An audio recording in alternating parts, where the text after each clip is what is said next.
welcome. You've reached a place where history unfolds slowly, one quiet story at a time. So settle into a comfortable position, dim the lights if you haven't already, and let the distractions of today fade into the background. There's nowhere you need to be and nothing you need to do except listen.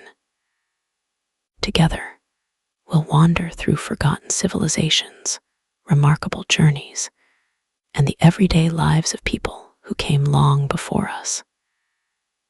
Take a slow, comfortable breath, relax, and let the past gently carry you toward sleep. If you find this kind of slow, wandering history helpful for winding down, you're welcome to subscribe so that future journeys like this one are waiting for you whenever you need them. There's no rush to do that now or ever. It will simply be here.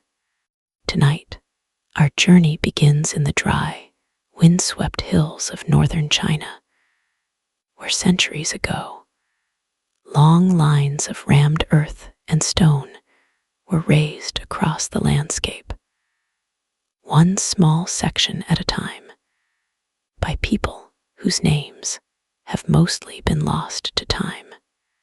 We are going to spend this evening thinking about the Great Wall of China, not as the postcard image many of us carry in our minds, but as it actually was.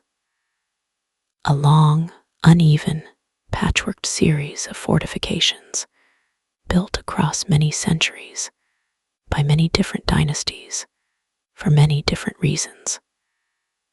And we are going to spend some time, slowly and without urgency, exploring a quiet historical puzzle. Why, despite all of that labor, all of that stone, and all of those watchtowers, did the wall ultimately fail to stop the Mongol armies that swept across it in the 13th century? There is no need to arrive at an answer quickly tonight. We have many hours of gentle history ahead of us, and the story will unfold the way these things usually do, slowly, layer by layer, much like the wall itself. Let us begin with the land. Northern China, where the wall was built, sits at the edge of two very different worlds. To the south lay the fertile river valleys, where settled farming communities had grown crops, built cities, and developed complex governments for thousands of years. To the north lay the vast open grasslands of the Eurasian steppe, a rolling sea of grass stretching almost without interruption from the edge of China all the way to Eastern Europe. These two worlds developed very differently, shaped by their landscapes. In the south, people settled. They planted wheat and rice. They built permanent homes. They organized themselves into villages, then towns, then cities, then empires. In the north, on the steppe, the land itself discouraged permanence. The grass that grew there was good for grazing animals, but the soil and climate made large-scale farming difficult. So the people who lived there followed a different rhythm of life, moving with the seasons, following their herds of horses, sheep, and cattle from pasture to pasture. This difference in lifestyle created a difference in the shape of daily life. The farming societies to the south needed walls because their wealth was fixed in place. Their crops, their granaries, their homes, all of it sat still, waiting to be defended or taken. The nomadic societies to the north needed almost the opposite. Their wealth moved with them, carried on the backs of animals, so their strength lay not in walls, but in mobility, in the ability to appear somewhere suddenly and disappear just as quickly. It is worth sitting with that difference for a moment tonight, because it will matter later in our story. A wall is a strategy built by people who think in terms of fixed points, of borders, of places that need protecting. It is a strategy that makes a great deal of sense if your enemy also thinks in fixed points. But it makes far less sense against an enemy whose entire way of life is built around movement. The earliest versions of what we now call the Great Wall were not built as a single continuous structure at all. Long before the more famous stone wall that most people picture today, smaller kingdoms in what is now northern China built separate walls of packed earth, each one defending its own particular territory from its own particular neighbors. This was during a long period of Chinese history, known as the Warring States period, a time when the region we now think of as unified China was instead divided into several competing states, each with its own rulers, its own armies, and its own borders to protect. Some of these early walls were built to defend against other Chinese states. Others were built specifically to hold back raids from nomadic groups living just beyond the northern frontier. These nomadic groups were not the Mongols themselves, not yet, since the Mongol people as a unified force would not rise for many more centuries, but they were part of a long lineage of steppe peoples who had learned to live by mobility, and who had also learned that the settled farming communities to the south held goods worth raiding, grain, silk, metal tools, and other things the steppe simply could not produce on its own. It was only later, when one of these warring states rose above the others and unified China under a single rule, that the idea of a single connected wall began to take shape. The ruler who accomplished this unification ordered that the separate walls built by the old rival states be connected and reinforced into something larger, something meant to mark and defend the entire northern edge of his new empire. We will spend more time with this ruler and his wall-building project in our next segment. For now, it is enough to simply hold this image gently in your mind as you drift. A long, broken landscape of earth and stone, running like a stitched seam across the hills of northern China, built not all at once, but slowly, by different hands, in different centuries, for different reasons, gradually becoming the wall that so many people around the world now picture as a single, unbroken line. But even from this early beginning, there is something worth noticing. The wall was never truly one wall. It was always many walls, built at different times by different rulers, with different levels of care and different amounts of resources. Some sections were built from carefully cut stone, layered and mortared with skill. Other sections, especially in more remote or less strategically important areas, were built quickly from packed earth, using whatever materials were close at hand. This unevenness, this patchwork quality, would matter a great deal later on, when the wall faced its greatest test. As you continue to rest here in the dark, think for a moment about the scale of a project like this. Not the scale of stone and mortar, but the scale of human effort. Every section of wall, however humble, was built by people. Farmers pulled away from their fields during the off-season. Soldiers assigned to labor duty.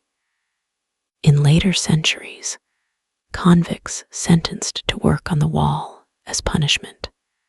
These were ordinary people, moving earth by hand, one basket at a time, day after day, under the wide, open sky of the northern frontier.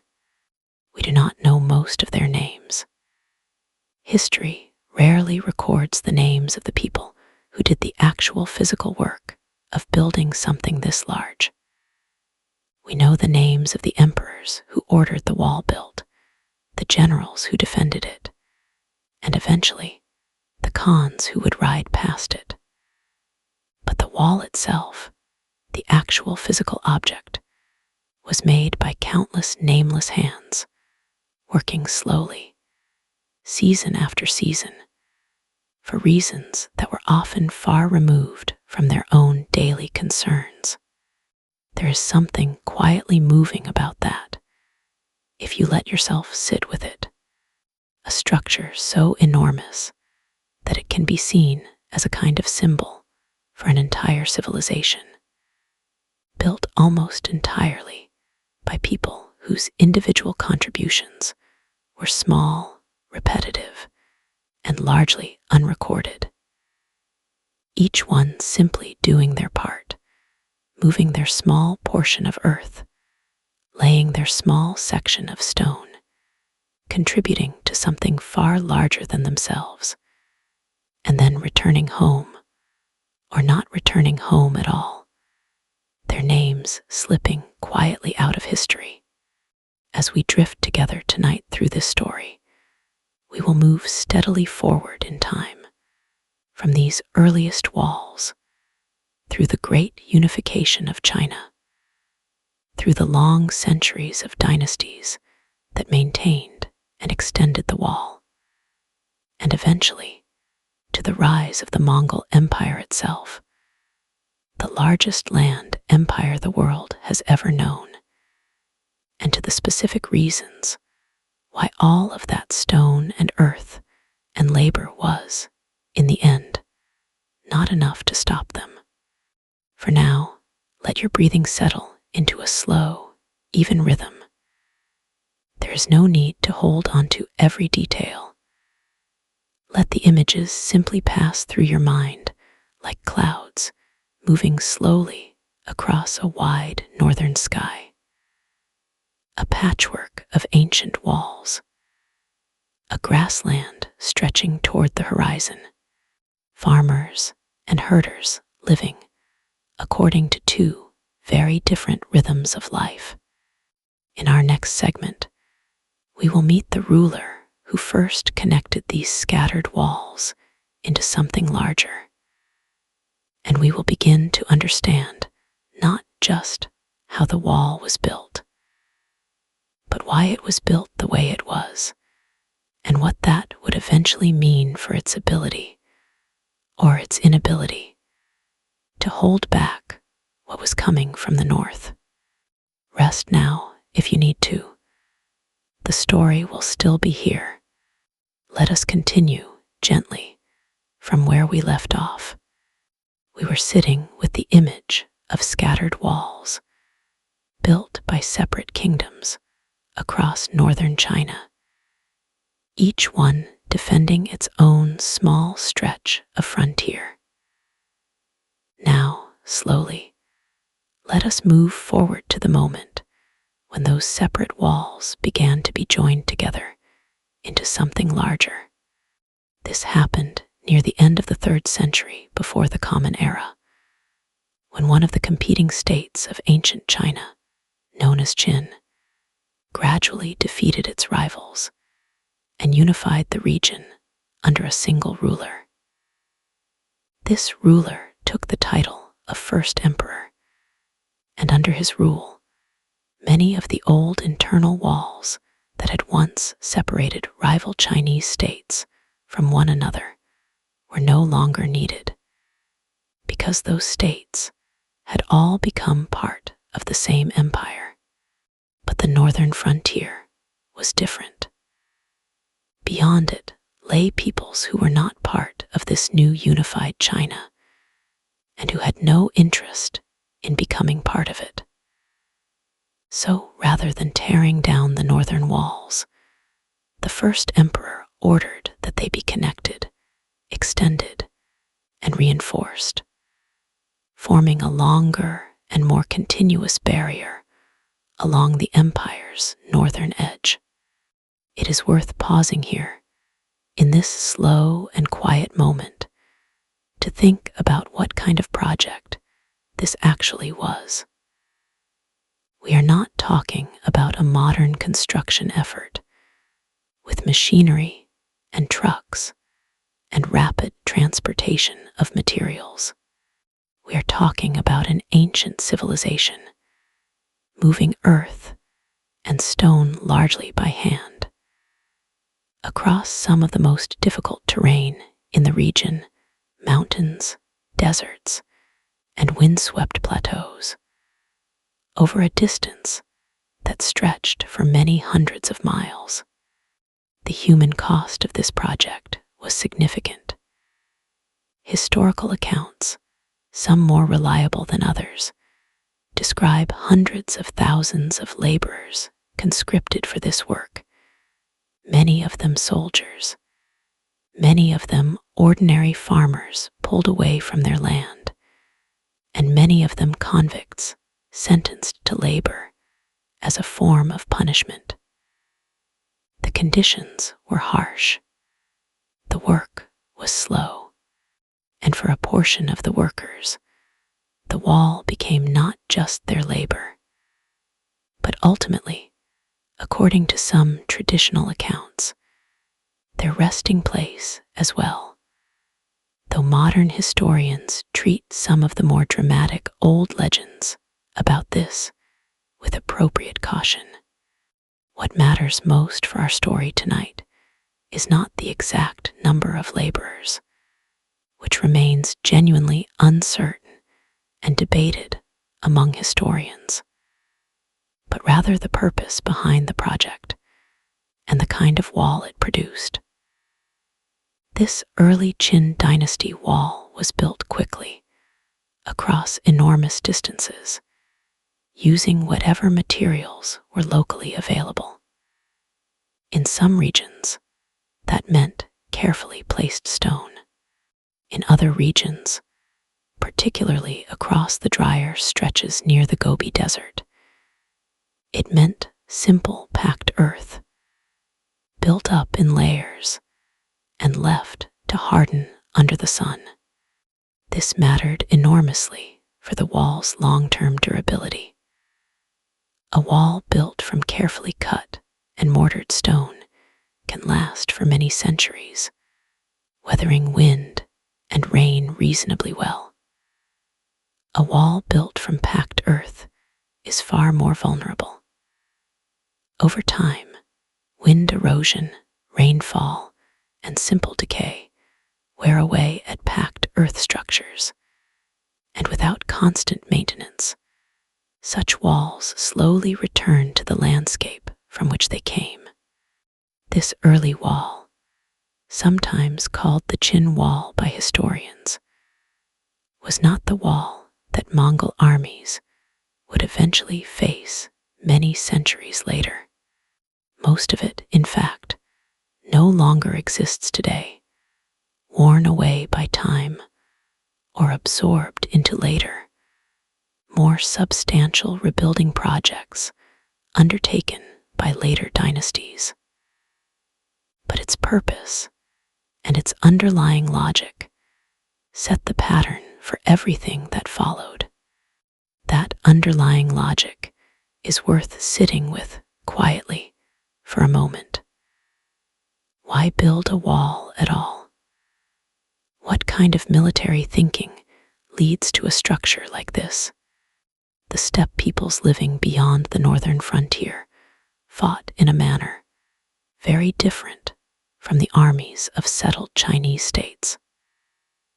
Chinese armies of this era were built primarily around infantry, foot soldiers moving and fighting in organized formations, supported by chariots and later by cavalry, but still fundamentally oriented around the idea of holding and defending fixed territory. Steppe warfare, by contrast, was built almost entirely around the horse. Steppe warriors grew up on horseback, often from early childhood, and their entire way of fighting emphasized speed, mobility, and the mounted archer's ability to strike quickly and withdraw before a slower-moving infantry force could respond. Against this kind of enemy, a wall made a certain kind of strategic sense. It could not stop a determined army outright, but it could slow down raiding parties, funnel movement toward a smaller number of defended passes and gates, and give defenders early warning through a system of watchtowers and signal fires, allowing settled communities time to prepare or retreat before raiders arrived. In this sense, the early wall was never really designed to stop a full-scale invasion. It was designed to manage something smaller and more frequent, the ongoing pattern of raiding that had troubled the northern frontier for generations. This distinction matters a great deal for our story tonight, and we will return to it again in later segments. So let it settle gently into your mind now, without any need to hold on to it tightly. A wall built to slow down small raiding parties is a very different structure, in purpose and in design, from a wall capable of stopping a large, coordinated, and determined military campaign. The Great Wall, across most of its long history, was built and maintained with the first purpose in mind. The Mongols, when they eventually came, would bring the second kind of threat entirely. After the first emperor's death, his dynasty did not last long, collapsing within just a few years amid internal rebellion. But the wall itself endured, at least in part, and the dynasties that followed continued to maintain, extend, and rebuild sections of it, according to their own needs and their own resources. The Han Dynasty, which rose not long after the Qin dynasty's collapse, extended the wall even further west, deep into the arid regions of Central Asia, in order to protect trade routes that would later become part of what we now call the Silk Road. This extension reflected a different, though related, purpose, not simply defense against raiding, but also the protection of valuable trade caravans moving goods, ideas, and people between China and the distant civilizations of Central Asia, Persia, and eventually, indirectly, even the edges of Europe. Think for a moment, as you continue to rest, about how many different purposes this wall, or rather this evolving family of walls, came to serve over the centuries. Defense against raiding, protection of trade routes, a marker of imperial boundary and identity, a means of controlling and taxing movement across the frontier. Each dynasty that touched the wall left its own mark, its own priorities, its own level of investment, and its own level of neglect. And here is something important to notice, something we will return to many times before this night is through. Between the great periods of active wall building, there were often long stretches of time when the wall was simply left to decay. Dynasties rose and fell. Priorities shifted. Resources were directed elsewhere, toward other wars, other projects, other crises closer to the political center of the empire. During these periods, sections of the wall crumbled quietly. Garrisons were reduced or abandoned altogether, and the frontier grew steadily less defended, even as the wall itself remained standing, at least in part, as a physical structure upon the landscape. This pattern of building, neglecting, partially rebuilding, and neglecting again would repeat itself across many centuries of Chinese history. And it is a pattern worth holding gently in mind as we continue our journey tonight. Because by the time the Mongol armies rose to prominence in the early 13th century, the wall they encountered was not a single, well-maintained, continuously defended structure. It was, in many places, a patchwork of aging fortifications, some well-kept, many others quietly falling apart, defended unevenly, and stretched across an almost unimaginable length of difficult terrain. We are still some distance in our story from the Mongols themselves. In our next segment, we will spend time with the peoples of the steppe in the centuries before the Mongol Empire rose, and we will begin to understand the long relationship, sometimes hostile, sometimes surprisingly cooperative, between the nomadic peoples of the north and the settled dynasties of China.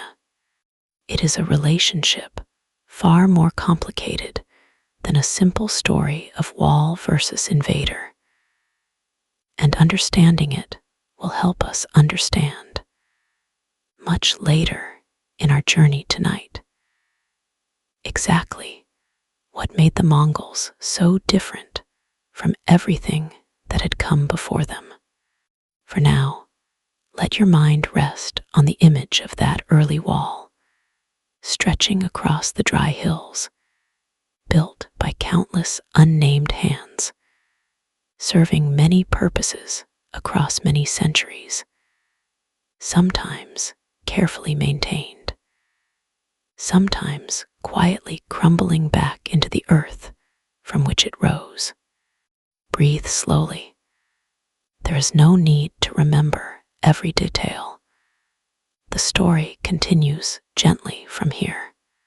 Let us continue drifting northward now, away from the wall itself, and out onto the open grassland beyond it, to spend some quiet time with the people who lived there in the centuries before the Mongol Empire rose to power.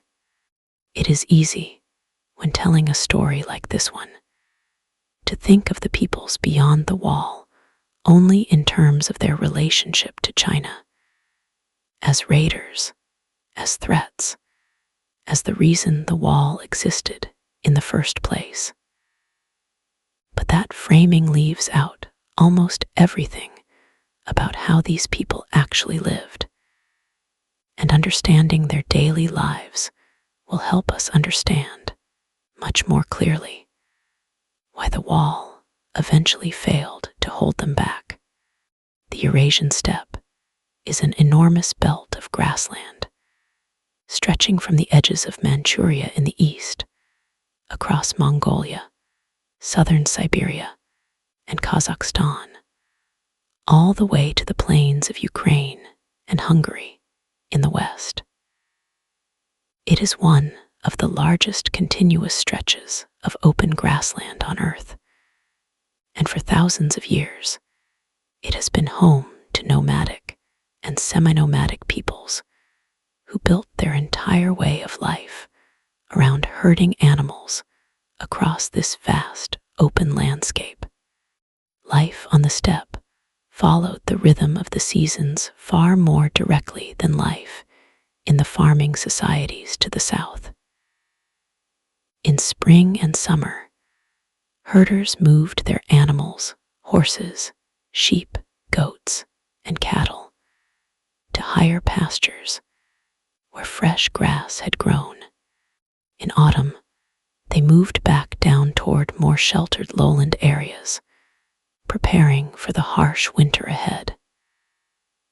This was not a wandering, aimless existence, as it is sometimes imagined, but rather a carefully patterned cycle of movement, developed and refined over countless generations, matched precisely to the particular geography and climate of each region.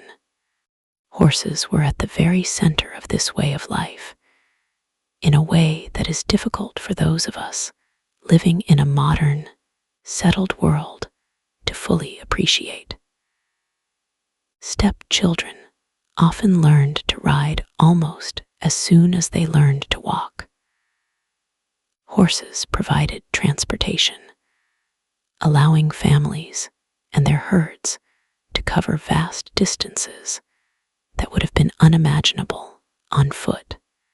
Horses provided food in the form of meat, and more commonly in daily life, fermented mare's milk, a staple drink across much of the steppe. And horses, crucially for our story tonight, provided the foundation of steppe military power, since steppe warriors fought from horseback, using composite bows that could be fired accurately even at a full gallop. This combination, the mounted archer trained from childhood, mounted on a hardy steppe horse, capable of covering enormous distances, was the foundation of steppe military strength for thousands of years, long before the Mongols themselves ever appeared as a unified force.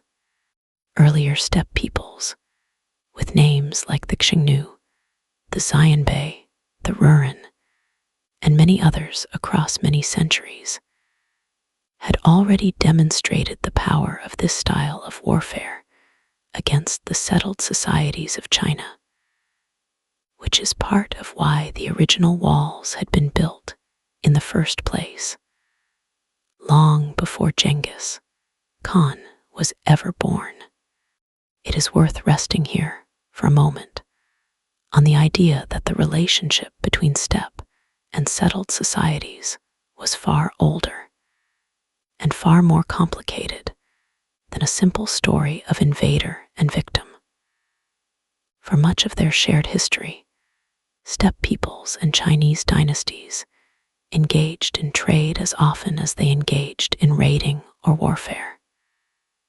Steppe herders needed grain, textiles, metal goods, and manufactured items that their own economy could not easily produce. Chinese dynasties, in turn, often needed horses, since raising large numbers of quality war horses within China itself was difficult, given the limited availability of good grazing land compared to the steppe. This need created an ongoing economic relationship, sometimes formalized through official trade agreements, sometimes conducted through more informal markets along the frontier, and sometimes disrupted by periods of raiding when trade broke down, or when steppe groups judged that raiding offered a better return than trading. Chinese dynasties also sometimes paid tribute in the form of silk, grain, or other goods directly to powerful steppe confederations, essentially purchasing peace along the frontier rather than fighting for it. This practice, uncomfortable as it may have been for Chinese rulers to acknowledge, was often simply more cost-effective than maintaining a fully staffed and constantly defended wall across such an enormous length of difficult terrain. So the relationship between the wall and the peoples beyond it was never as simple as a fixed barrier facing a constant, unchanging threat. It ebbed and flowed with politics, economics, and the shifting balance of power on both sides of the frontier. Sometimes the wall was heavily garrisoned and actively defended. Sometimes it was lightly staffed, its garrisons more focused on monitoring trade and controlling the flow of people than on preparing for large-scale conflict. And sometimes, particularly during periods of Chinese political weakness or division, the frontier was barely defended at all, with local commanders more concerned about threats from rival Chinese factions than about the peoples living beyond the wall. Into this long, complicated history, the Mongols eventually emerged, not as a sudden, unprecedented force appearing from nowhere, but as the latest and ultimately the most successful in a very long line of steppe confederations that had risen and fallen across the centuries. What made the Mongols different? And this is something we will explore in real depth in our next segment, was not that they invented a fundamentally new way of fighting. Mounted archery, rapid movement, and the strategic use of the vast steppe as both a home base and a highway had all existed for centuries before them. What made the Mongols different was the scale of political unification they eventually achieved, bringing together rival steppe clans and tribes who had traditionally spent as much time fighting each other as raiding their southern neighbors into a single, coordinated, and remarkably disciplined military and political structure. Before that unification, the various steppe peoples living north of the Chinese frontier were often as much a threat to each other as they were to China. Tribal rivalries, competition over grazing land, and long-standing blood feuds kept the steppe divided into many smaller groups, none of which, on their own, typically posed an existential threat to a unified Chinese dynasty. Chinese strategists, in fact, often deliberately encouraged and exploited these divisions, supporting one steppe faction against another, using diplomacy and selective alliances to keep the frontier peoples fractured and therefore manageable. This strategy, sometimes described by later historians as a policy of using barbarians to control barbarians, worked reasonably well for many centuries, as long as the steppe remained politically divided. No single nomadic force could gather enough combined strength to seriously threaten the core of Chinese civilization.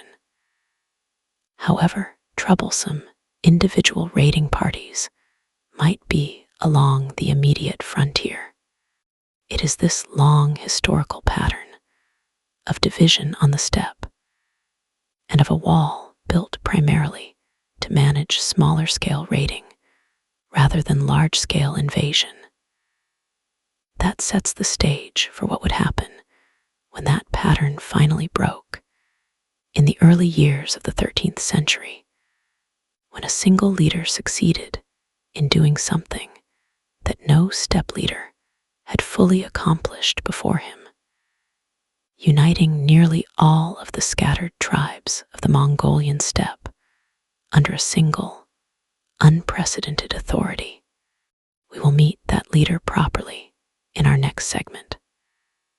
For now, let yourself rest in the image of the wide steppe itself, the seasonal movement of herds and families across an enormous open landscape, children learning to ride almost before they could walk, and centuries of complicated, shifting relationships between these mobile societies and the settled world to their south.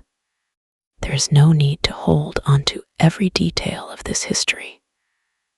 Let it simply wash over you gently, like wind moving across tall grass, as we continue slowly toward the moment when this long-standing balance of power on the steppe would finally and permanently shift. Rest now if you're able. We'll continue softly from here. Let us continue our slow journey now, moving forward in time to the final years of the 12th century and the early years of the 13th, when the long-standing divisions among the steppe tribes of Mongolia finally began to change. The man who would eventually become known to history as Genghis Khan was born, according to most historical estimates, sometime around the year 1162, into a relatively minor noble family among the Mongol tribes of the eastern steppe. His birth name was Temujin, and his early life, as recorded in later Mongol and Chinese sources, was marked by considerable hardship. His father died when he was still a child, reportedly poisoned by a rival clan, and his family was subsequently abandoned by much of their own tribal support network, left to survive on the margins of steppe society during a particularly difficult period of his youth. We should hold these early biographical details gently and with appropriate historical caution, since much of what we know about Temujin's early life comes from sources written after his rise to power, when there would have been considerable incentive to shape his story into one of hardship overcome and destiny fulfilled. Still, the broader outline of a leader who rose from a position of relative weakness and instability within a divided and often violent tribal landscape is generally accepted by historians as reasonably accurate.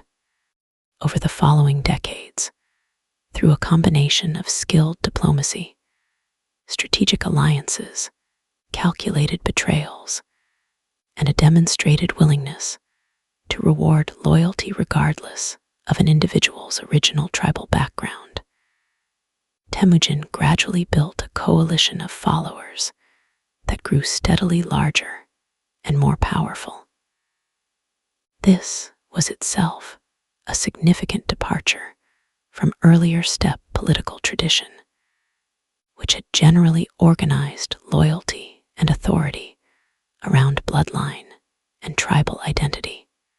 Temujin instead began building a following based more on demonstrated loyalty and merit, incorporating former enemies into his growing coalition rather than simply eliminating them, a practice that allowed his power base to grow more quickly and more durably than it likely would have otherwise.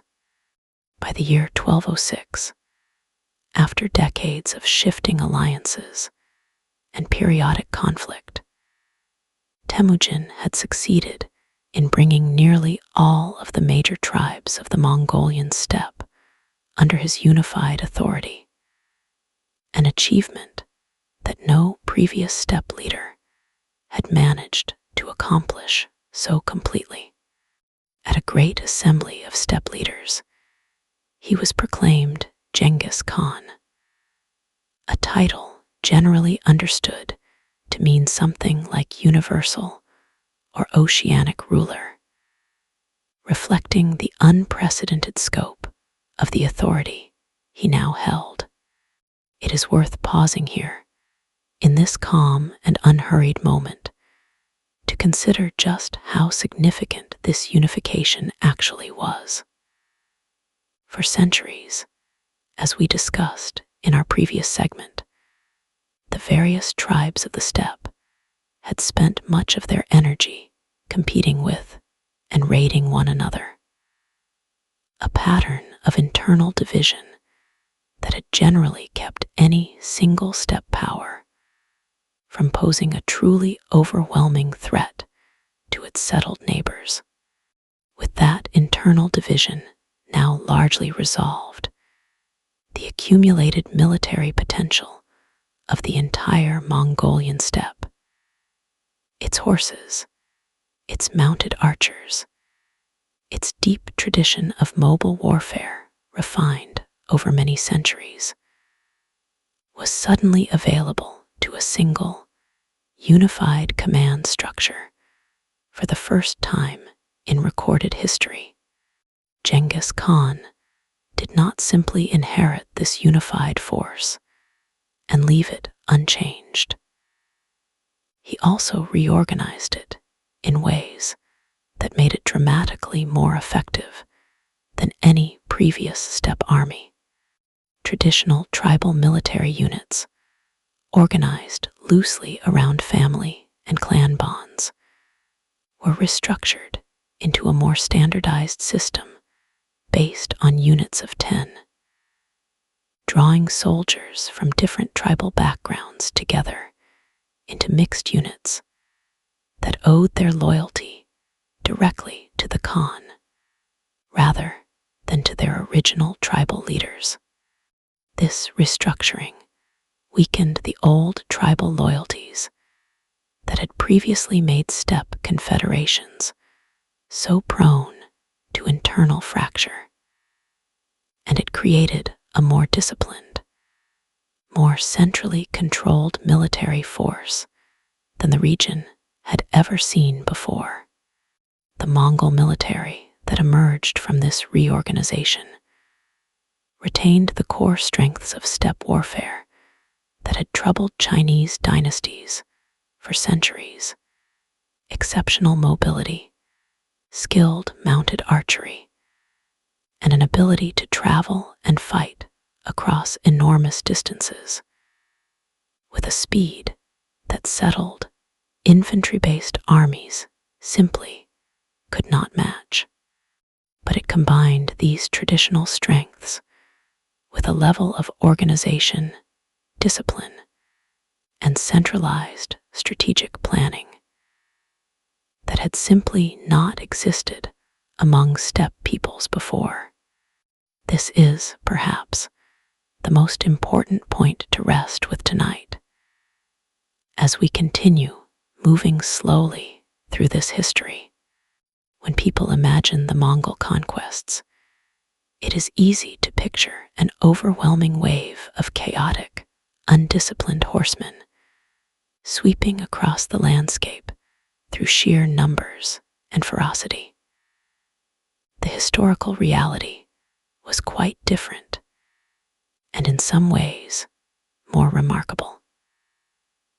Mongol armies were frequently smaller in raw numbers than the settled armies they defeated. Their success came instead from superior organization, coordinated long-distance strategic planning, effective use of scouts and intelligence gathering, and tactical flexibility that allowed Mongol commanders to adapt quickly to different terrains, different enemies, and different types of fortifications, including, eventually, the fortifications of northern China itself. Genghis Khan also proved remarkably willing to incorporate new knowledge and new technology from the peoples his empire encountered and conquered.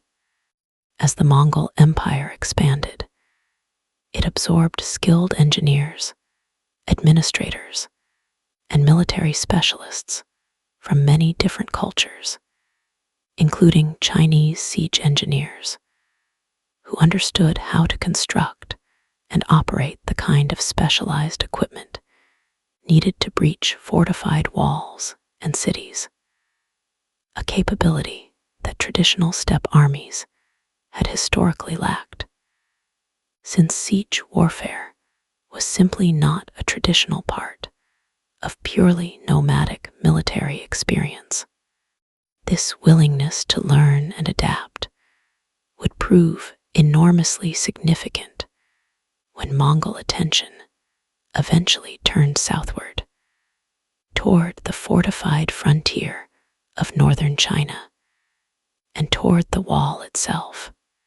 A purely traditional steppe army, relying only on mobility and mounted archery, might well have struggled against fortified positions and walled cities. But the Mongol Empire that Genghis Khan built was never a purely traditional steppe force. It was a rapidly evolving military and political organization, willing to absorb new capabilities from every culture it encountered, and applying those capabilities with the same strategic flexibility that had already made it so effective on the open steppe. By the time Genghis Khan turned his attention toward northern China in earnest, beginning with campaigns against the Western Xia Kingdom, and then the Jin Dynasty, which controlled much of northern China at that time, the Mongol Empire was no longer simply a large and unified version of the steppe confederations that had come before it. It had become something genuinely new, a military and political organization capable of combining the traditional strengths of steppe mobility with an increasingly sophisticated ability to overcome fortified defenses, an ability that the builders of the Great Wall, across so many previous centuries, had simply never had to fully prepare for. We will spend our next segment exploring exactly how this combination of steppe mobility and adapted siege capability played out against the wall and the fortified cities of northern China. And we will begin to look closely and calmly at the specific weaknesses, physical, strategic, and human, that the Mongol armies were able to exploit. For now, let this image rest gently in your mind. A once divided steppe, unified for the first time under a single determined leader. A traditional way of life, rooted in mobility and horsemanship, reorganized into something more disciplined and more far-reaching than anything the region had produced before. And a wall, built across many centuries to manage a very different kind of threat, now facing something it had never truly been designed to withstand. Breathe slowly. Let your body settle further into rest. We will continue this story gently, at the same unhurried pace, whenever you're ready to keep listening, or whenever sleep finally arrives, whichever comes first. Let us continue softly from where we left off, moving now into the years when Mongol attention turned fully toward the fortified frontier of northern China. By the early 13th century, the region directly south of the Mongolian steppe, the region most directly protected by the northern sections of the wall, was not controlled by a single unified Chinese empire, but by the Jin Dynasty, a state that had itself been founded roughly a century earlier by the Jurchen people, a group originally from the forested regions of Manchuria to the northeast of the Mongolian steppe. This detail matters more than it might first seem, and it is worth resting with for a moment. The Jin Dynasty was not, at its founding, a purely Chinese state in the way that earlier dynasties like the Han had been. It was itself a product of conquest, established by a northern people who had successfully taken control of a large portion of northern China, roughly 100 years before the Mongols arrived. Over the course of that century, the Jurchen ruling class had gradually adopted many aspects of Chinese governance, culture, and administration, blending their own traditions with those of the Chinese populations they now ruled. This history meant that the Jin Dynasty's relationship with the various wall fortifications along its northern frontier was itself complicated. Some sections of wall inherited from earlier dynasties were maintained and reinforced by Jin authorities, particularly in areas considered strategically important. But because the Jin dynasty's own origins lay partly in the northern frontier regions themselves, their approach to frontier defense was shaped by a somewhat different set of priorities and a different level of familiarity with steppe warfare than earlier, more purely southern Chinese dynasties might have had. When Genghis Khan began his campaigns against the Jin dynasty, beginning in earnest around the year 1211, he was therefore facing not the strongest, most centralized version of Chinese imperial defense, but a dynasty that, while still formidable, carried its own particular vulnerabilities, including ongoing tension with the ethnic Chinese populations under its rule, who did not always feel strong loyalty toward their Jurchen rulers, and internal political divisions that had weakened central authority in the years leading up to the Mongol campaigns. It is worth pausing here to consider something important about the wall's failure that goes beyond questions of stone and mortar entirely.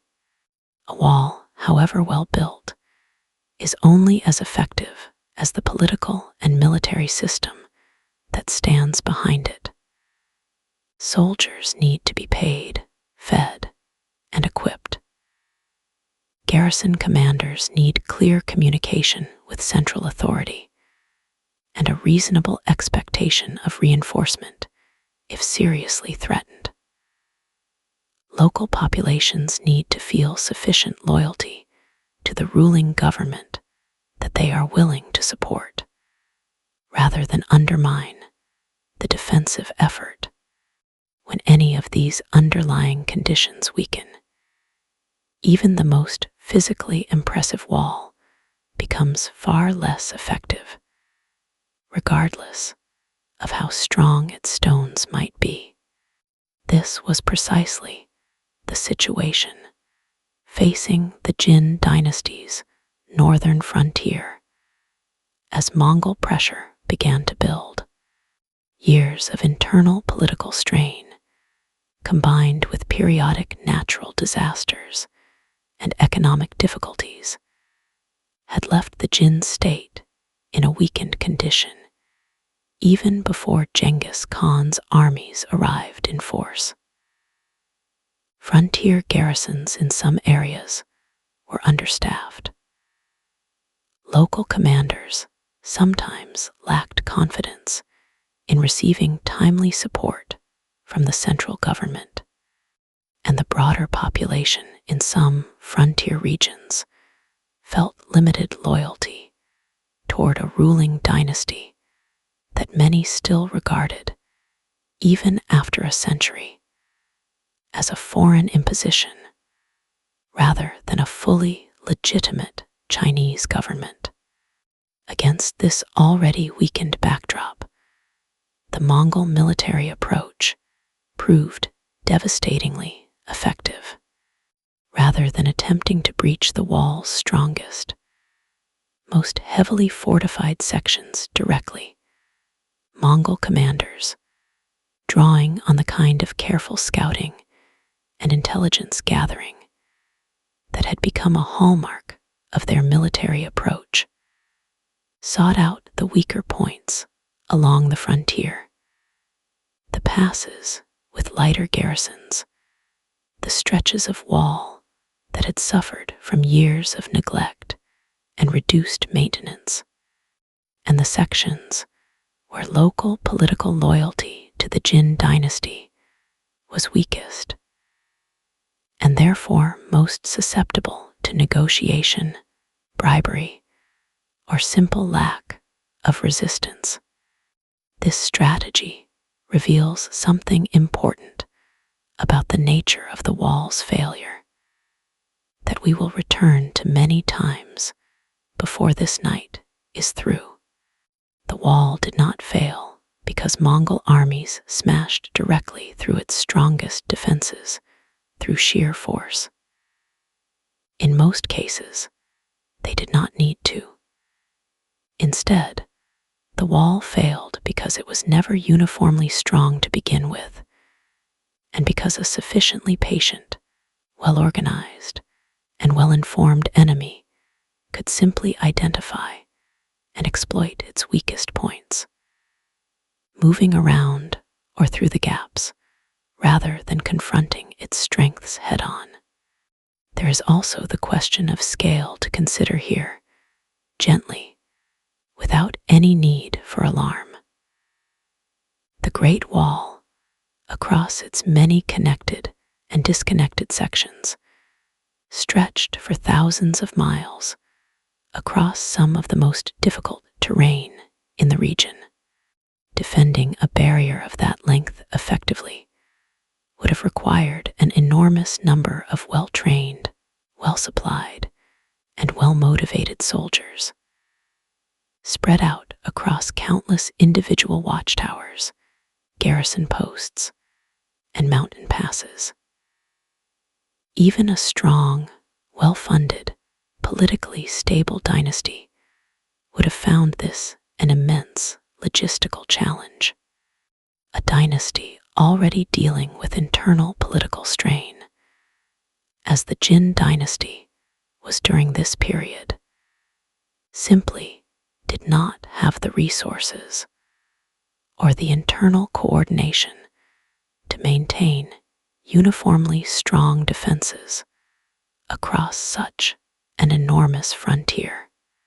Mongol commanders understood this reality, whether through direct observation, captured intelligence, or the accumulated knowledge of frontier peoples who had lived alongside these fortifications for generations, and their campaigns against the Jin dynasty reflected a clear strategic pattern. Probe for weakness. Concentrate force where resistance was lightest.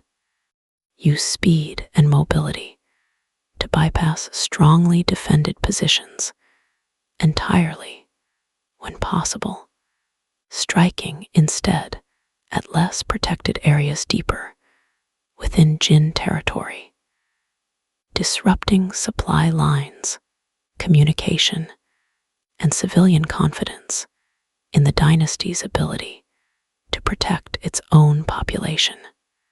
This last point deserves particular attention as we continue calmly through this history. Part of what made Mongol campaigns so effective against fortified frontiers, like the Jin dynasty's northern wall, was not purely military. It was psychological and political as well, as Mongol forces demonstrated repeatedly that they could bypass or breach frontier defenses when they chose to. Confidence in the wall's protective value began to erode, both among ordinary people living near the frontier and among local officials and military commanders responsible for defending it. This eroding confidence, in turn, made local populations somewhat more willing to negotiate, surrender, or simply flee, rather than mount a determined resistance, which further weakened the practical effectiveness of the frontier defenses that remained. We will look more closely in our next segment at some of the very specific physical vulnerabilities of the wall itself, the terrain gaps, the construction quality issues, and the particular weak points that Mongol forces were able to identify and exploit during these campaigns.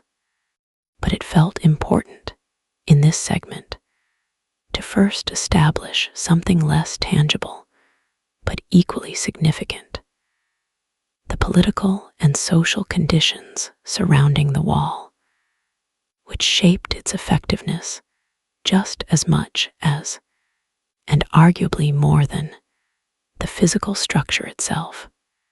A wall, in the end, is only ever a tool. Its effectiveness depends entirely on the people who build it, maintain it, staff it, and choose, or fail to choose, to defend it with full commitment. As Mongol pressure against the Jin dynasty intensified through the 1210s, it became increasingly clear that the wall alone, however impressive as a physical achievement, was never going to be sufficient protection on its own. Let yourself rest now with this idea gently as we continue moving through this slow history together. A great wall, stretched thin across an impossible distance, defended by a dynasty already weakened by internal strain, facing an enemy that had learned, through decades of political unification and military reorganization, precisely how to identify and exploit exactly this kind of weakness. Breathe slowly. There is nothing more you need to hold onto right now. We will continue at the same gentle pace whenever you're ready. Let us rest for a while now on the physical structure of the wall itself, and look closely, calmly, at some of the specific weaknesses that made it far less effective than its imposing appearance might suggest. It is worth remembering, as we settle into this part of our story, that the wall many of us picture today, tall, uniform, built from neatly fitted stone and brick, running in a single continuous line across the hills near Beijing, is largely a product of a much later period of Chinese history, the Ming Dynasty, which we will spend more time with in a future segment. The wall that Mongol armies encountered in the early 13th century looked quite different, and in most places was considerably less imposing. Across large stretches of the frontier during this period, the wall consisted primarily of rammed earth construction, a technique in which layers of soil are compacted tightly within wooden frames, then left to dry and harden. This method was practical for its time, requiring less specialized skill and fewer imported materials than cut stone construction, and it could be carried out relatively quickly across long distances using local materials. But rammed earth construction, however well executed, remains inherently more vulnerable than stone to the slow effects of weather and time. Wind erosion, seasonal rainfall, and simple decades of neglect could gradually wear down even well-built earthen walls, softening their edges, reducing their height, and eventually creating gaps that no longer served their original defensive purpose. By the early 13th century, many sections of the northern frontier wall had already stood in some form for centuries, inherited and only partially maintained across many changes of dynasty. Some sections had been diligently repaired and reinforced by whichever government controlled that particular stretch of frontier at a given time. Other sections, particularly in more remote or less strategically prioritized areas, had been left largely untouched for long stretches, slowly deteriorating under the steady pressure of wind and weather. This unevenness in maintenance created something that mattered enormously for the wall's practical effectiveness: gaps. Not necessarily dramatic, obvious breaches, though those certainly existed in some areas, but more often simply sections where the wall had grown low enough or crumbled enough that it no longer presented a serious physical obstacle to a mounted force determined to cross it. A wall reduced by decades of erosion to a low earthen ridge, rather than a tall defensive barrier, offers only a fraction of the protection its builders originally intended. Beyond the question of the wall's physical condition, there is also the matter of geography itself, which imposed its own significant limitations on how effectively any wall, however well maintained, could actually function as a barrier. The northern frontier of China does not consist of a single, continuous, easily defended line of terrain. It passes through an enormous variety of landscapes, steep mountain ranges where construction was extremely difficult, and maintenance access was limited, wide desert stretches where building and maintaining a continuous structure was both impractical and, in military terms, of limited value given the natural difficulty of the terrain itself, and numerous river valleys and natural passes that had to be specifically fortified with gates and garrisons, since these represented the most likely routes for any invading force to actually use.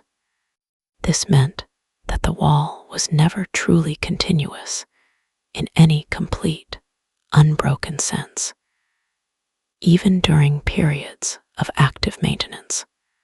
In many mountainous or desert regions, the wall's builders had relied partly on the natural terrain itself to provide protection, reasoning, not unreasonably, that steep mountains or waterless desert stretches would deter large-scale movement on their own, without requiring the same level of constructed fortification needed in more accessible terrain.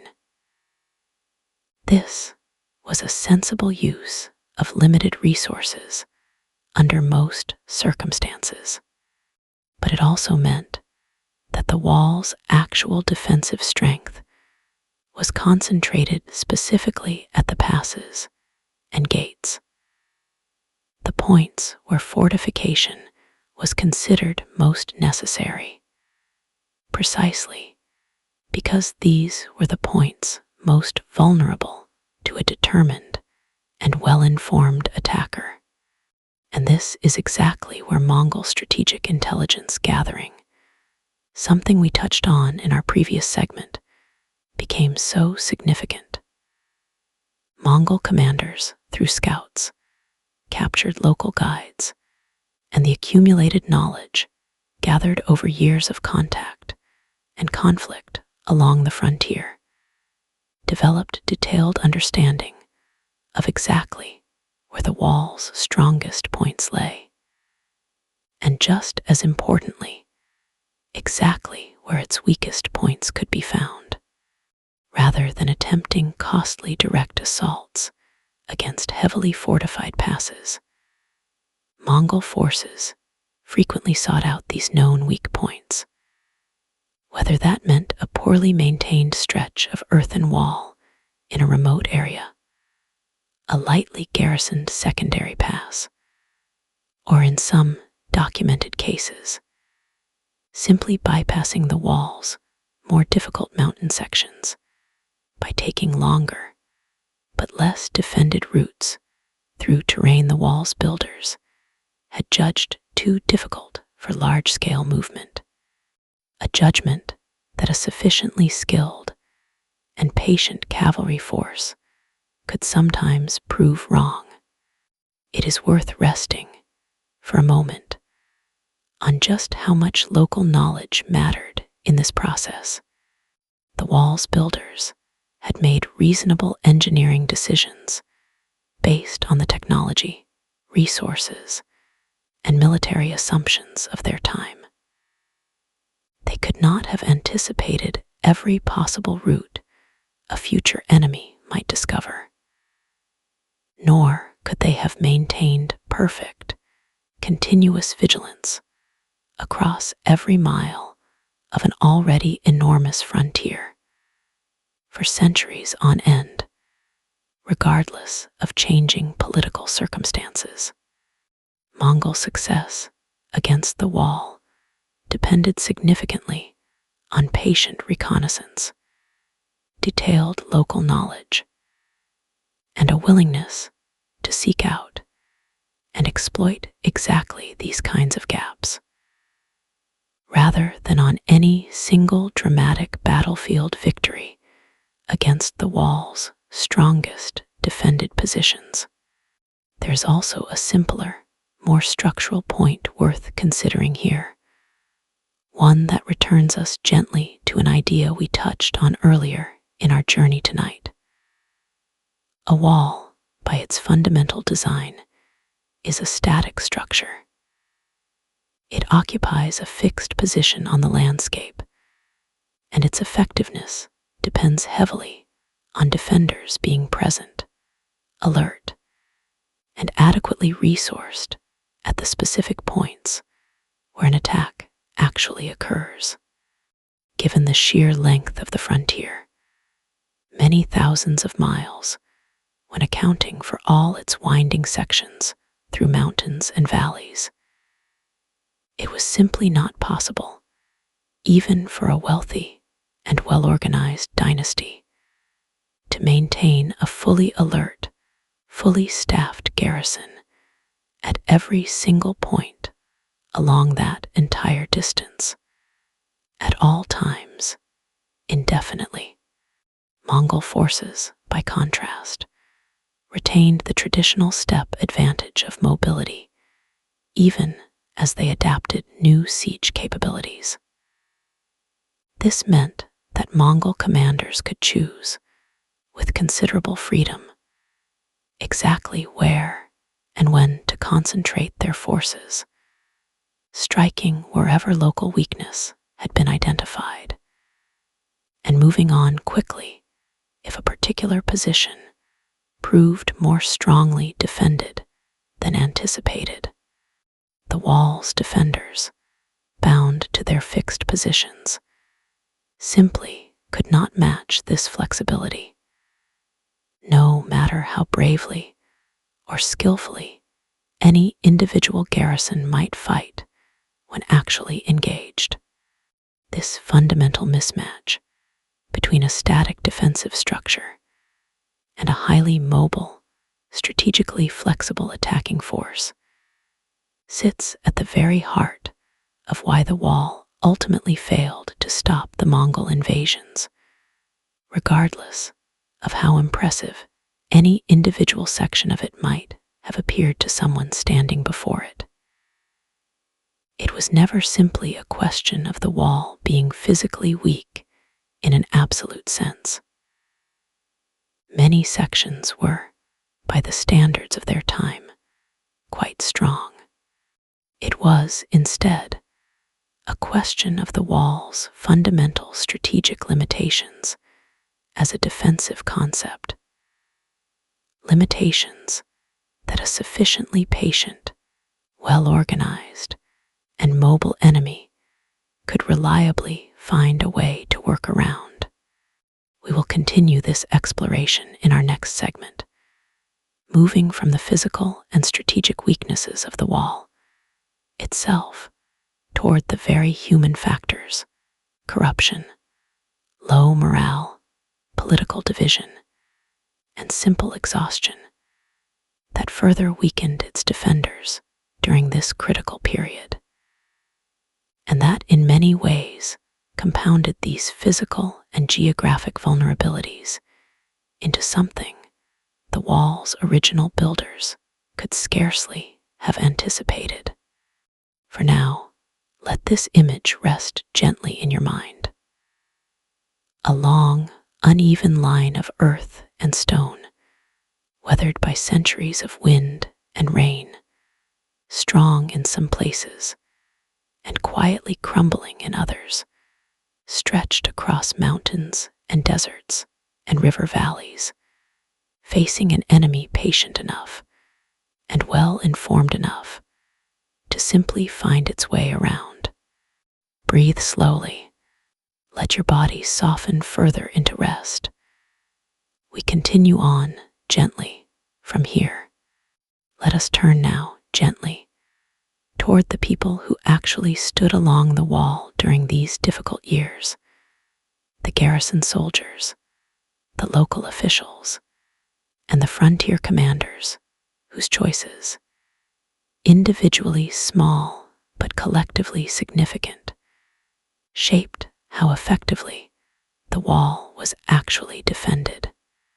We have spent time already with the wall's physical weaknesses, its uneven construction, its long stretches of neglected earthen sections, and the sheer impossibility of maintaining strong, alert defenses across such an enormous frontier.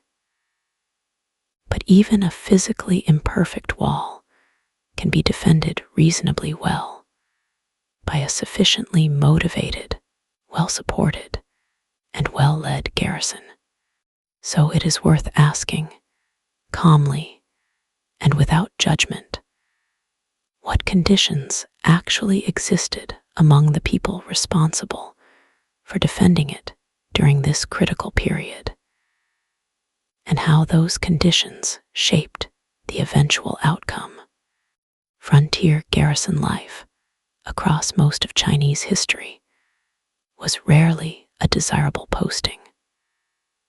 Soldiers stationed along the northern frontier faced harsh weather, isolation from major population centers, and often irregular pay and supplies, particularly during periods when the central government was dealing with its own internal political or financial difficulties. This was especially true for the Jin dynasty during the years leading up to and during the major Mongol campaigns, when internal strain, including succession disputes, regional rebellions, and economic pressures, made it increasingly difficult for the central government to reliably support its frontier defenses. Under these conditions, it should come as little surprise that morale among frontier garrisons was often lower than official records might suggest. Soldiers who felt neglected by a distant central government, uncertain about regular pay, and doubtful about receiving timely reinforcement if seriously attacked, were understandably less willing to mount determined, costly resistance against a powerful and increasingly feared enemy. This is not a matter of individual cowardice or moral failing, but rather a predictable human response to conditions of genuine institutional neglect. And it is worth holding that distinction gently in mind as we continue. Beyond simple morale, there is also the more difficult subject of corruption to consider, a factor that historians generally agree played a meaningful role in weakening frontier defenses during this period, as it had during various periods throughout Chinese history more broadly. Military positions, particularly in some periods, could be influenced by patronage and personal connection rather than pure merit, meaning that not every garrison commander was necessarily the most capable person available for the role. Supplies intended for frontier troops sometimes failed to reach them in full, diverted or reduced along the administrative chain between the central treasury and the actual soldiers stationed at remote outposts.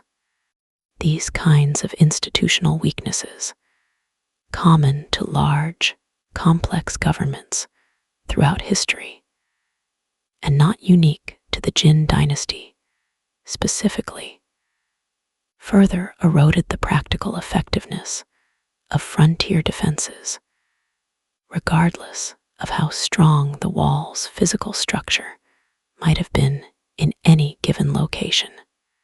There is also the matter of local political loyalty, something we touched on briefly in an earlier segment, that deserves closer attention here. The Jin dynasty, as we discussed, had originated as a conquest state, established by the Jurchen people over a largely ethnic Chinese population, roughly a century before the Mongol campaigns began. While a century is a considerable span of time, long enough for meaningful cultural blending and integration to occur, it was not necessarily long enough to fully dissolve all sense of distinction between the ruling Jurchen elite and the broader Chinese population they governed, particularly in more remote frontier regions where central government presence and cultural integration were often weaker than in the dynasty's core territories. This meant that, in some documented cases, local populations, and even some local officials in frontier regions, felt limited personal investment in defending the Jin dynasty specifically, as opposed to defending their own immediate homes, families, and communities. When Mongol forces approached certain frontier towns and garrisons, this limited institutional loyalty sometimes translated into quicker surrender, negotiated arrangements, or simply reduced willingness to mount the kind of desperate, prolonged resistance that a more fully unified and motivated defense might have offered.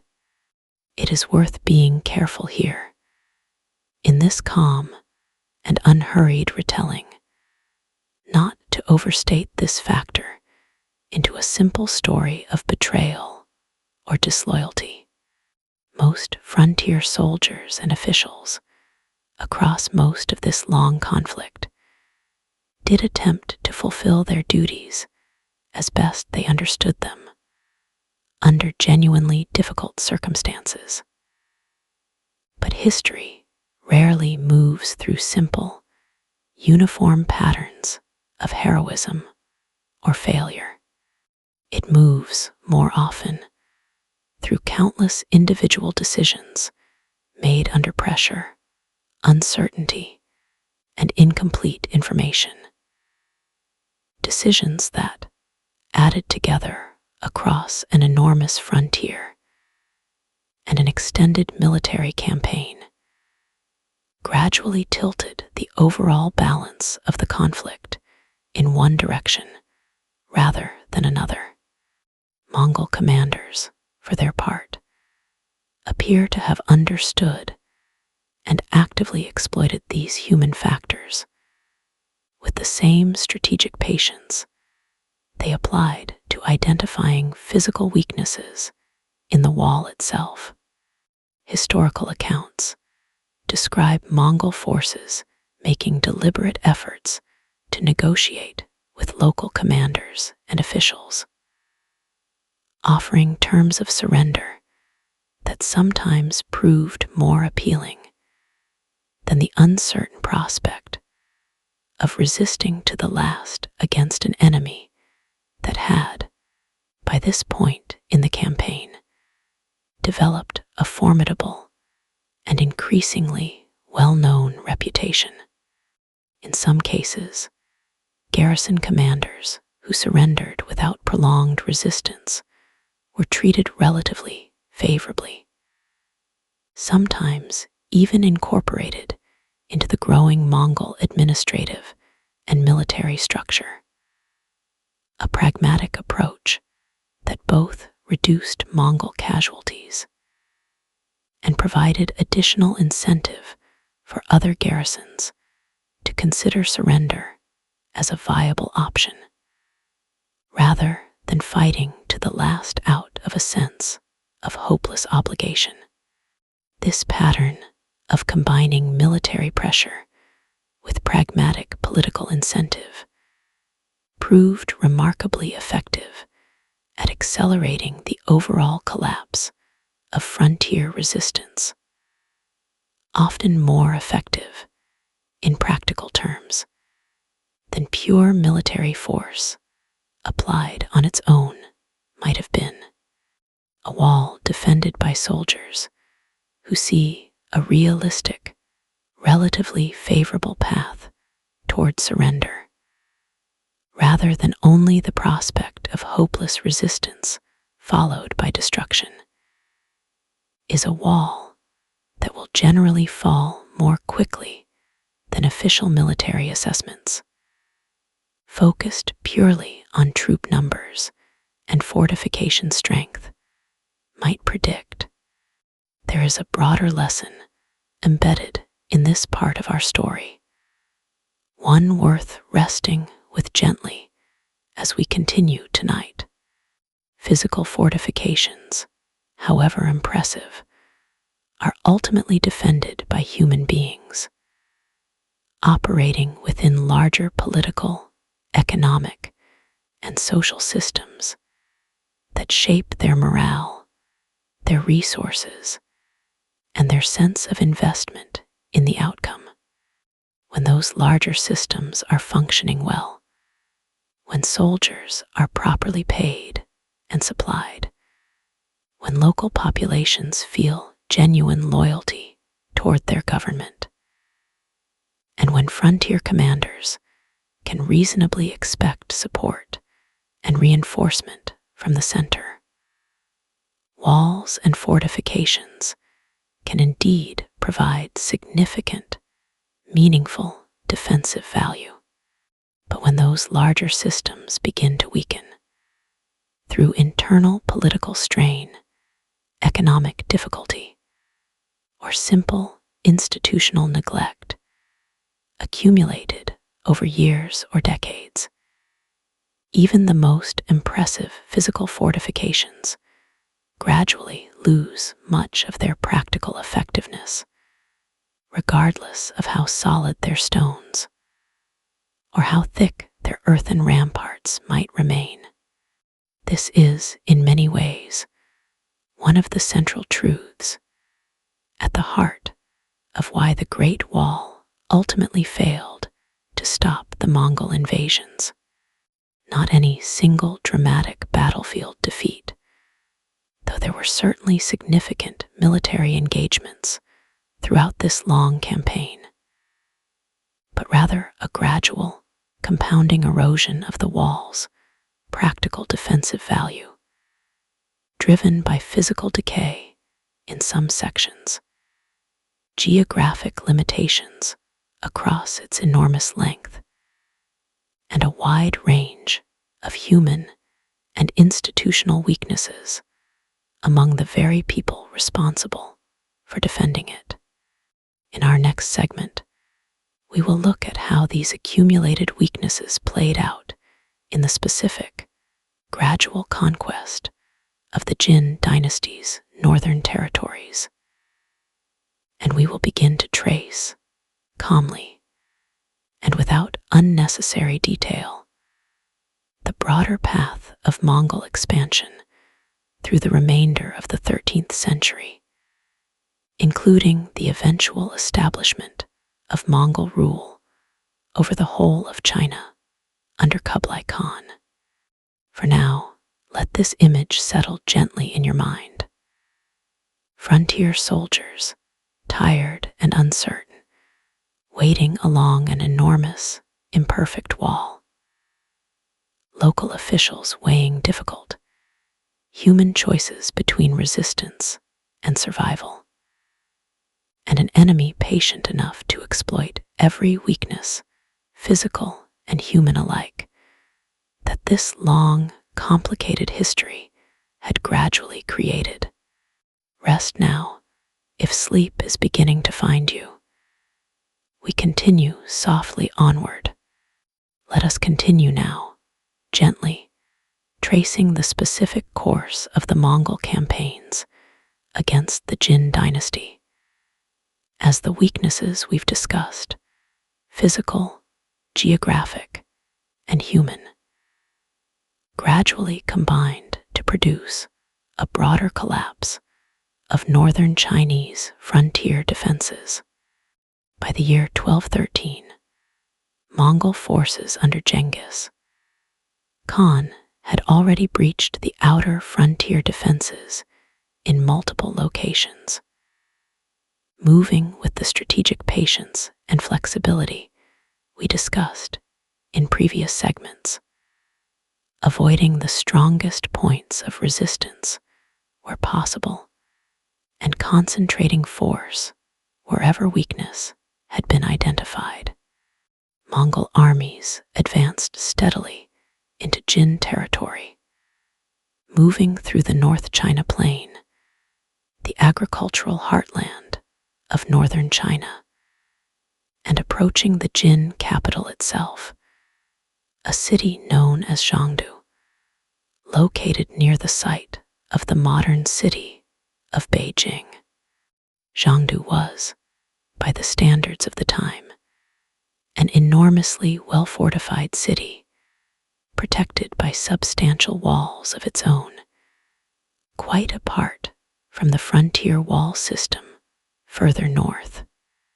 The siege of such a heavily fortified capital represented a different kind of military challenge than the frontier campaigns that had preceded it, one that tested the Mongol military's growing capacity for siege warfare, a capacity that, as we discussed earlier, had been substantially strengthened through the incorporation of skilled engineers and specialists drawn from various conquered populations, including Chinese siege engineers who understood the construction and operation of specialized siege equipment.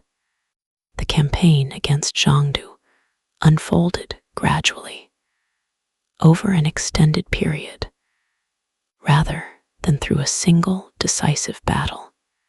Mongol forces applied sustained pressure to the surrounding region, disrupting supply lines, defeating Jin field armies sent to relieve the pressure, and gradually isolating the capital both militarily and psychologically.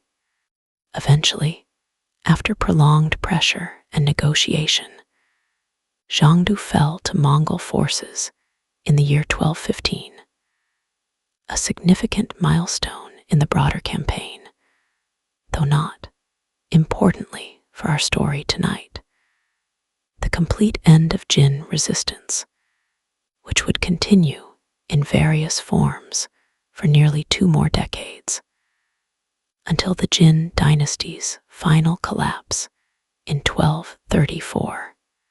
It is worth resting for a moment on the extended timeline of this conflict, since it offers an important corrective to any impression that the wall's failure represented some sudden, single, catastrophic collapse.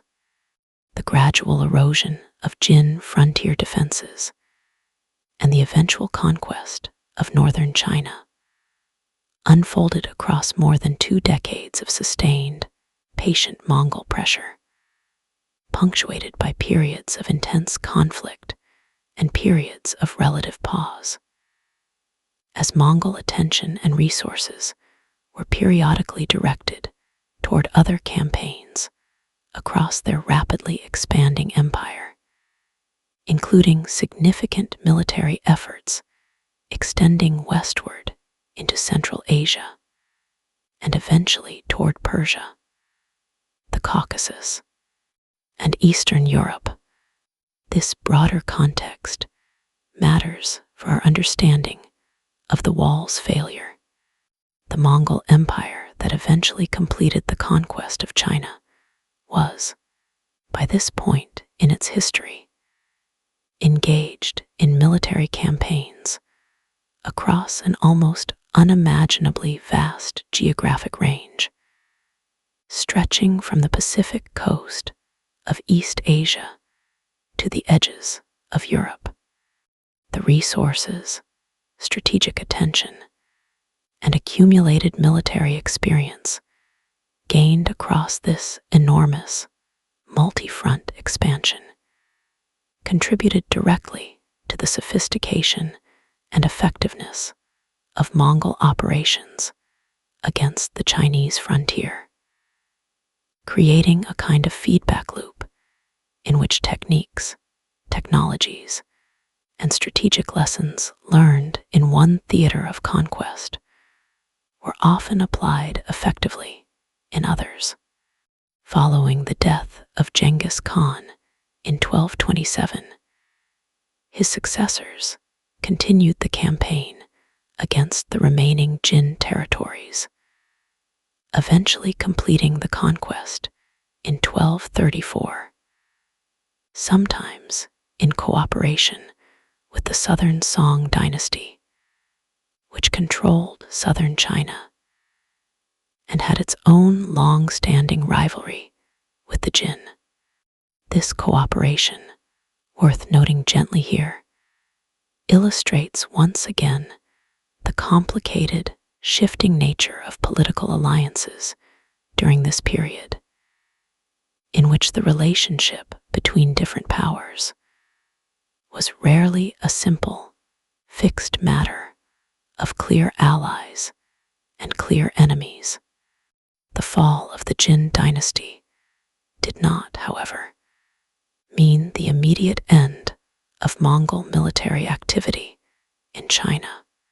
The southern Song dynasty, which had briefly cooperated with the Mongols against their mutual Jin rivals, soon found itself facing Mongol pressure as well, beginning a further extended campaign that would eventually result in the complete Mongol conquest of southern China as well, a process that took several more decades to fully accomplish.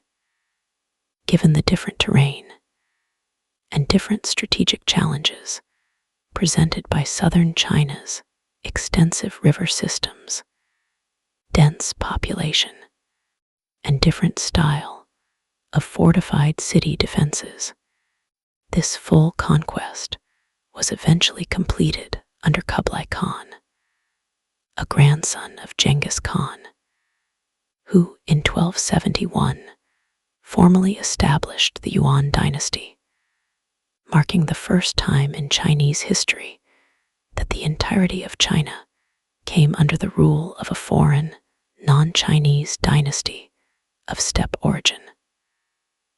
The southern Song dynasty's final resistance ended in 1279, bringing the entirety of China, for the first time, under unified Mongol rule. It is worth pausing here, in this calm and quiet moment, to reflect on just how significant this outcome actually was in the broader context of our story tonight. The Great Wall, across so many centuries of Chinese history, had been built, extended, and maintained by a long succession of Chinese dynasties, precisely in order to prevent exactly this outcome, the conquest of Chinese territory by steppe peoples from the north. And yet, despite all of that accumulated labor, all of that stone and earth, all of those watchtowers and garrisons across so many centuries, the wall ultimately failed to prevent the very outcome it had been built to avoid. This failure, as we have explored across several segments now, was never really a single, simple failure. It was the product of many compounding factors working together across an extended period of time. Physical weaknesses accumulated through centuries of uneven construction and maintenance, geographic limitations that made truly continuous, uniform defense practically impossible across such an enormous frontier. Political weaknesses within the Jin dynasty, specifically, including limited loyalty among some frontier populations and officials, and perhaps most significantly, an enemy that had developed through decades of political unification and military reorganization, precisely the kind of strategic patience, mobility, and adaptability needed to identify and exploit every one of these accumulated weaknesses. Under Mongol rule, established as the Yuan dynasty, the wall's role and importance shifted considerably, with Mongol authority now extending across both the traditional Chinese heartland and the Mongolian steppe itself. The wall no longer represented a meaningful defensive boundary at all, since the very people the wall had originally been built to defend against were now the rulers of the territory the wall had once protected. Maintenance of the frontier wall system, unsurprisingly, was largely neglected during this period of Mongol rule, since it no longer served any practical defensive purpose for the empire's new rulers. This period of Mongol rule over China would last just under a century, ending in 1368 with the establishment of the Ming Dynasty, a new, ethnically Chinese ruling house that would, in time, undertake one of the most significant wall-building projects in the entire history of the structure. Motivated by their own complicated, ongoing relationship with the Mongol peoples to the north, who remained a significant regional power even after losing direct control over China itself. We will turn to this later period and to the Ming Dynasty's extensive reconstruction of the wall in our next segment, exploring how later Chinese rulers absorbed the lessons of this earlier failure and attempted, with considerably more resources and considerably more sophisticated engineering, to build something that might finally succeed where earlier walls had not. For now, let this image rest quietly in your mind. A great fortified capital, gradually isolated and eventually overcome. Decades of patient, extended conflict rather than any single dramatic battle. And at the end of this long process, an outcome that the wall, across so many centuries, had been built specifically to prevent. Breathe slowly. Let yourself continue to soften into rest. We will carry on gently from here, whenever you're ready. Let us move forward now, gently, into the period most people actually picture when they imagine the Great Wall of China, the extensive rebuilding project undertaken by the Ming Dynasty, beginning in the late 14th century and continuing in various phases across much of the next 200 years. When the Ming Dynasty came to power in 1368, ending nearly a century of Mongol rule over China, its founders inherited a complicated and, in many ways, deeply personal relationship with the Mongol peoples to the north. The Ming Dynasty had, after all, been established specifically through the overthrow of Mongol rule, and its early rulers remained acutely aware that Mongol groups, though no longer in direct control of China, remained a significant, well-organized, and potentially dangerous power along the northern frontier, capable, in principle, of attempting exactly the kind of renewed invasion that had succeeded so thoroughly a century and a half earlier.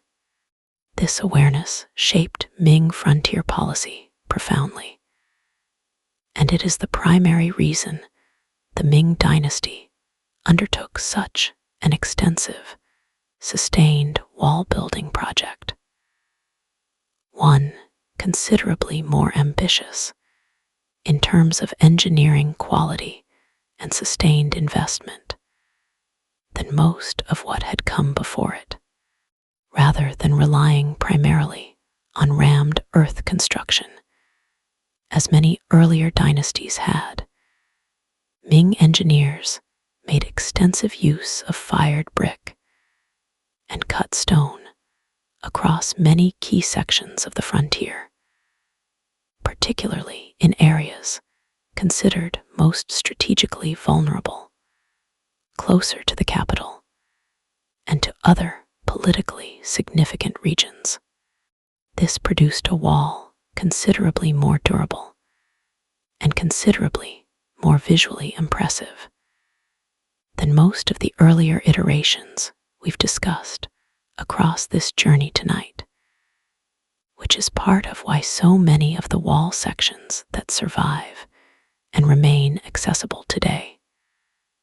The sections most commonly visited and photographed date specifically from this later Ming period of construction. The Ming wall system also incorporated more sophisticated defensive features than earlier iterations, including a more extensive and better coordinated network of watchtowers, allowing for more effective signaling between different sections of the frontier, and a more deliberate, systematic approach to garrison placement and supply, informed directly by the accumulated lessons of the earlier Mongol conquest. In many ways, the Ming Wall represented a genuine, thoughtful attempt to address many of the specific weaknesses we discussed in earlier segments tonight. Weaknesses in construction quality, in garrison coordination, and in overall strategic planning.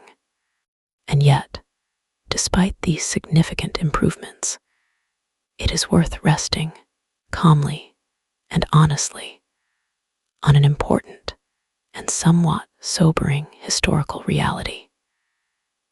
Even this much stronger, much more carefully engineered version of the wall did not ultimately succeed in permanently resolving the underlying strategic challenge that had troubled Chinese dynasties for so many centuries. Throughout the Ming period, the dynasty continued to experience significant conflict and periodic incursions from Mongol groups along the northern frontier, despite the improved wall.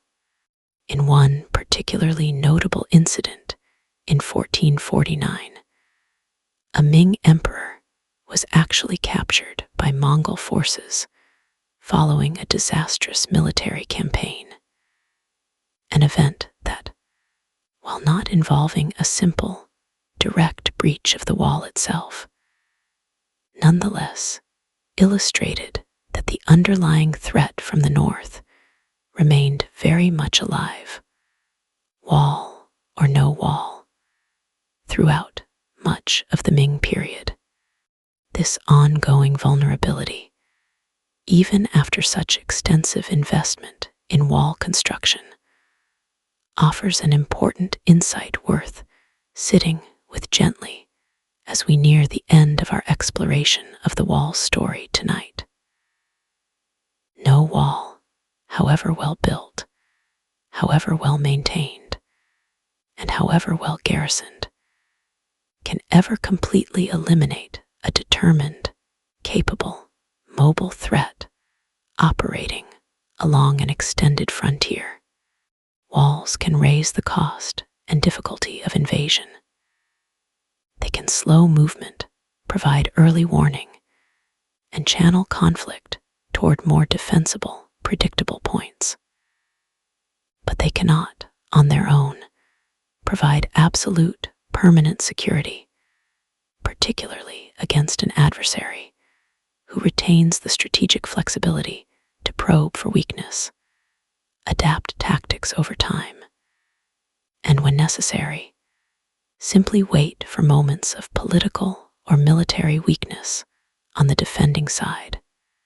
Perhaps the most striking illustration of this underlying truth comes not from the Ming dynasty's conflicts with the Mongols specifically, but from the eventual end of the Ming dynasty itself in the middle of the 17th century. By this point, a different northern power, the Manchu people, originally from the same northeastern region that had produced the earlier Jurchen founders of the Jin dynasty centuries before, had grown into a significant regional force of their own, eventually establishing what would become the Qing dynasty. the Ming Dynasty's final collapse did not come primarily through a direct Manchu breach of the wall's strongest defended positions. Instead, it came through a combination of internal Chinese political crisis, a large-scale peasant rebellion that ultimately captured the Ming capital, and in a moment that carries a particular quiet irony for our story tonight, the decision of a Ming frontier general commanding one of the wall's most strategically important passes to open the gates and allow Manchu forces through in order to help suppress the internal rebellion that was, at that specific moment, viewed as the more immediate threat to restore order. This event, occurring in 1644, brought Manchu forces through one of the wall's most important and most heavily fortified passes, not through military conquest of the wall itself, but through a deliberate human decision made under a specific, complicated set of political circumstances. It stands as a particularly clear, almost symbolic illustration of a theme we have returned to many times across our journey together tonight. Walls, however physically strong, are ultimately opened or held by human decisions, shaped by immediate political circumstances that the wall's original builders, centuries earlier, could never have fully anticipated or controlled. It is worth resting gently here, at this point in our story, on the full arc of what we've explored together tonight, from the earliest scattered walls of the Warring States period, through the unification efforts of the first emperor, through centuries of uneven maintenance and shifting dynastic priorities, through the rise of a unified Mongol empire capable of exploiting every physical, geographic, and human weakness the wall's long history had accumulated, and finally, through the Ming Dynasty's genuinely impressive, but ultimately still incomplete, attempt to build something stronger, only to see the underlying vulnerability finally realized once more, not through brute military breach, but through a single human decision made at a single strategic gate. The story of the Great Wall's failure to stop the Mongol invasions, and indeed its broader, longer failure to provide the kind of permanent, absolute security its builders across so many centuries hoped it might offer, is ultimately a story about the limits of physical fortification in the face of determined, adaptable human opponents, and about the way that political stability, institutional strength, and human loyalty matter every bit as much as stone and earth in determining whether a defensive structure actually succeeds in its intended purpose. In our final segment tonight, we will step back gently from the details of specific battles and specific centuries and reflect more broadly on what this long, patient history of wall building and wall failing can teach us, quietly and without any need for dramatic conclusions, about the nature of defense, adaptation, and the slow movement of history itself. For now, let this image rest in your mind. A stronger, more carefully built wall, rising across the same ancient frontier. And still, in the end, a single open gate, a single human decision, echoing across the centuries, the same underlying truth we've traced together throughout this entire journey tonight. Breathe slowly. Rest now if you haven't already drifted off. We'll bring this journey to its quiet close very soon. We come now, gently, to the close of tonight's journey. We have traveled a long way together this evening, from the earliest scattered walls of the Warring States period, through centuries of unification, extension, neglect, and rebuilding, through the rise of a unified Mongol empire that reshaped the political landscape of an entire continent, and through the long, complicated story of a wall that, despite the extraordinary effort poured into it across so many centuries, ultimately failed again and again to provide the permanent security its builders hoped it might offer. It feels fitting, as we come to rest at the end of this particular story, to think quietly about what all of this might mean, not in a dramatic or urgent way, but simply as a gentle observation, the kind of quiet reflection that settles naturally at the end of a long and thoughtful evening. The wall's failure was never really about weak stone or careless builders or any single dramatic mistake. Across everything we've explored together tonight, a more patient and more interesting truth has emerged instead. Defense, at any scale, depends on far more than physical structure alone. It depends on maintenance, sustained over generations, even during periods when the threat feels distant or unlikely. It depends on the political and economic health of the society behind the structure. Since even the strongest wall cannot compensate for soldiers who are unpaid, officials who are undermotivated, or a government that has lost the confidence of the people it governs. And it depends, perhaps most importantly of all, on the ability to adapt, since any static defense, however well conceived at the moment of its creation, will eventually face an opponent clever enough, patient enough, and adaptable enough to find its way around. There is something quietly humbling in this realization, if you allow yourself to sit with it gently for a moment.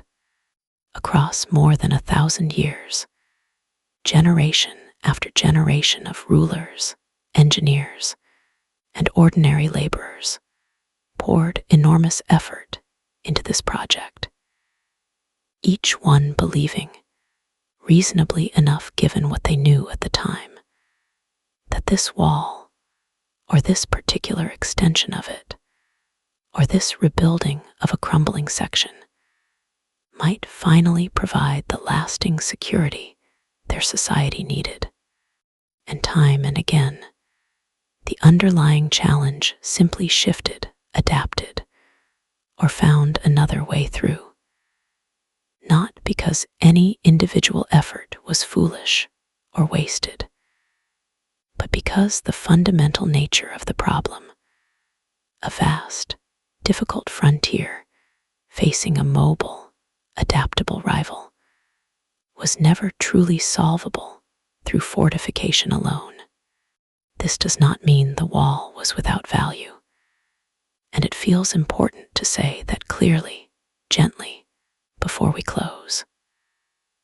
Across many periods of its long history, the wall did meaningfully slow raiding, did provide valuable early warning, did channel movement toward more defensible points, and did serve important economic and administrative purposes in regulating trade and travel along the frontier.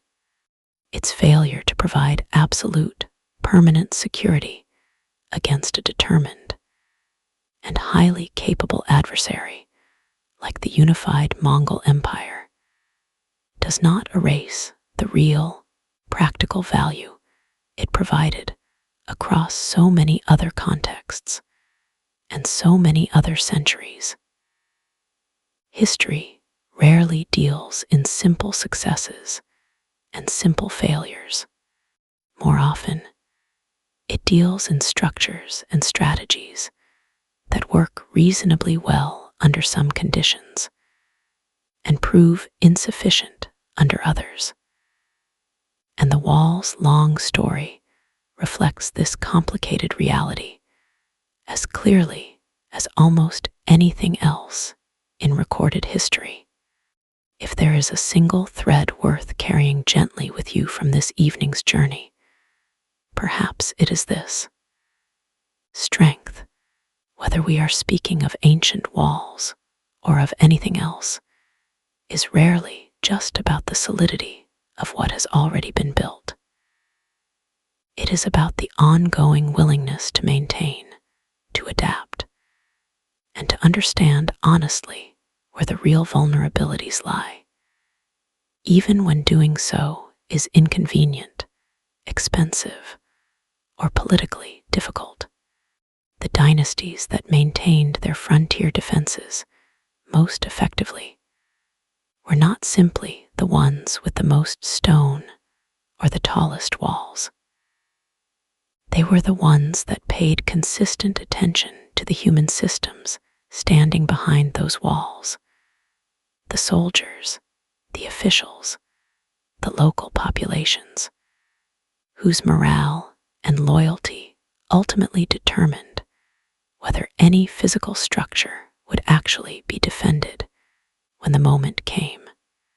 The Mongols, for their part, succeeded not through some simple, overwhelming force, but through patience, adaptability, and a willingness to learn continuously from every culture and every military tradition they encountered along the way.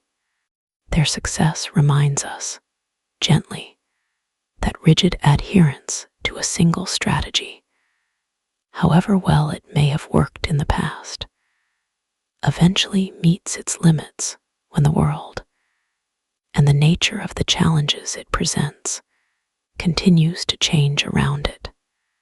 As we bring this long, slow journey to its close tonight, let yourself rest with the simple, quiet image of that ancient wall, stretching across the hills of northern China. Some sections still standing proudly today, rebuilt and restored for visitors from around the world.